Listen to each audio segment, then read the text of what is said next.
বেলতলি সুলাইমান ল্যাংটা, দোহাই ল্যাংটা, দোহাই ল্যাংটা, ল্যাংটা কোনোদিন পীর হতে পারে কিনা? এবং এই ধরনের গানগুলো এখন সোশ্যাল মাধ্যমে ছড়িয়ে পড়েছে, এই গানগুলো শোনা যাবে কিনা। 3 নম্বর বিষয় লিখেছেন যে ভালো পীর এবং ভণ্ড পীর চেনার কোনো উপায় আছে কিনা। ভেরি ভেরি ইম্পর্টেন্ট একটা বিষয়। আমি জানি না যে এই গানগুলো সোশ্যাল মাধ্যমে কিভাবে ভাইরাল হয়ে যায় এবং ছড়িয়ে পড়ে।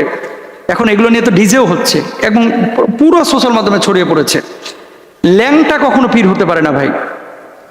এটা এখন বেলতলি হোক, সুলাইমান হোক, আব্দুল করিম হোক, আব্দুর রহিম হোক, অথবা জামাল হোক, কামাল হোক, সামাদ হোক, এগুলো কোনো ল্যাংটা মানুষ, যেটা বাংলাদেশের মানুষের আবেগের সাথে একটা বিষয় জড়িত, বা এখানে মানুষ মনে করে যে এরা তো ভাব গাম্ভীর্যপূর্ণ মানুষ, এরা উলঙ্গ হয়ে রাস্তাঘাটে ঘোরাফেরা করছে, দুনিয়ার কোনো চাকচিক্য তাদেরকে আকর্ষণ করতে পারে না, এরা মনে হয় বড় আল্লাহর ওলি।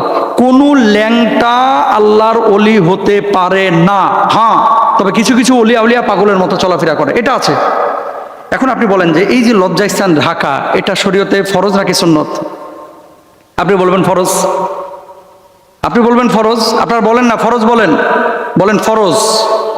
কি শরীয়তে লজ্জাস্থান ঢাকাটা কি ফরজ? ফরজ। লজ্জাস্থান কেউ যদি উন্মুক্ত করে তাহলে সে কি করলো? ফরজ তরক করলো। ব্যাপারটা হচ্ছে এখানেই যে ফরজ যদি কেউ তরক করে সে কিভাবে আল্লাহর ওলি হয়, যেটা আমাদের দেশে হয়। এ দেশে তো মনে করেন মানে প্রসাব পায়খানা করলেও এটাকে অনেকে পবিত্র জিনিস মনে করে যে আল্লাহর ওলি করছে, নাউজুবিল্লাহ, নাপাক নাপাকি। এখন এই গানগুলো, এগুলো আসলে আপনারা শুনবেন না। এখানে মিউজিক থাকে, বিশ্রী কথাবার্তা থাকে। অনেক হুজুরও কিন্তু এই সমস্ত গানগুলো এই লেবাস নিয়ে আপনার প্রকাশ করে মানুষের সামনে, ওই যে ওরস টোরসে। এই ধরনের ঢোল তবলা মিউজিক ইসলাম অনুমোদন করে না। এগুলো থেকে আপনারা দূরে থাকার চেষ্টা করবেন ইনশাল্লাহ। এবার আসেন ভালো পীর চেনার উপায় কি। ভালো পীর চেনার উপায় হচ্ছে উনি সুন্নাহের উপরে থাকবে, উনি শরিয়া পরিপন্থী কোনো কাজ করবে না। আলা ইন্না আউলিয়া আল্লাহি লা খাউফুন আলাইহিম ওয়া লা হুম ইয়াহজানুন। এরা তো ওই আল্লাহর ওলি যাদের ভয় নাই, চিন্তার কোনো কারণ নাই। এরা কারা? এরা হচ্ছে যাদের চলনে বলনে কথায় উঠায় বসায় শরীয়তের প্রত্যেকটা বিষয় তারা পুঙ্খানুপুঙ্খানুভাবে আদায় করে। এখন আমাদের ভাইয়েরা বোনেরা যেটা করে, যে যত নোংরা এর তত বেশি আল্লাহর ওলি মনে করে। অনেকে আছেন এরকম, অনেক পীর সাহেবের দাড়ি নাই, অনেক পীর সাহেব গাঁজা খায়। পীর বলতে ওই যে ওলির ভান করে, আমি তাদের কথা বলছি, সরি, ভুল বুঝবেন না। সমস্ত পীরেরা যারা হক্কানি রব্বানি পীর বাংলাদেশে আছে তারা আমাদের মাথার মুকুট, আমাদের কলিজার টুকরা। কিন্তু পীরালির ভান করে যারা ভণ্ডামি করে, এই সমস্ত জায়গায় গিয়ে যারা ঈমান হারা হয়, তাদের ব্যাপারে আমাদের কথা। শরীয়ত বিরোধী কাজ যারা করে তারা কখনোই বিশুদ্ধ পীর হতে পারে না। শরীয়ত পরিপন্থী যারা কাজ করে, অনেকে বলে যে নামাজ এটা তো রুহের বিষয়, আত্মার বিষয়। নামাজ এই যে বাস্তবে আমি যে মসজিদে গিয়ে পড়বো এটা জরুরি না। অনেকেই কথা বলে যে আমার অন্তরে তো নামাজ আছে, শারীরিকভাবে নামাজ পড়ার দরকার নাই, অন্তরে নামাজ আছে, এরকম আছে। এগুলো যারা বলে, এই নামাজের বিপক্ষে যারা কথা বলে, তারা পীর হতে পারে না।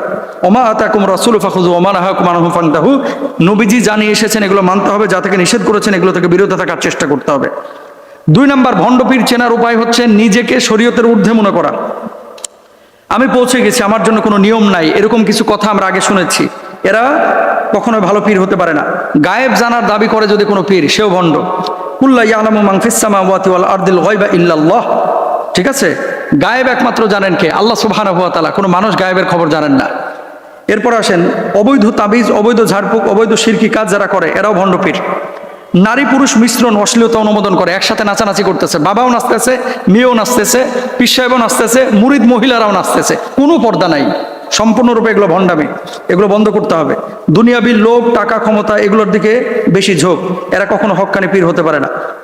অদ্ভুত কেরামতি দেখায়, যেমন আগুনে হাঁটা, হাতের কারসাজি করা, এগুলো বদজিনের আশ্রয় নিয়ে অনেকে করে থাকে। আপনারা মনে করেন বিশাল বড় আল্লাহর ওলি, এগুলোকে বিশ্বাস করবেন না।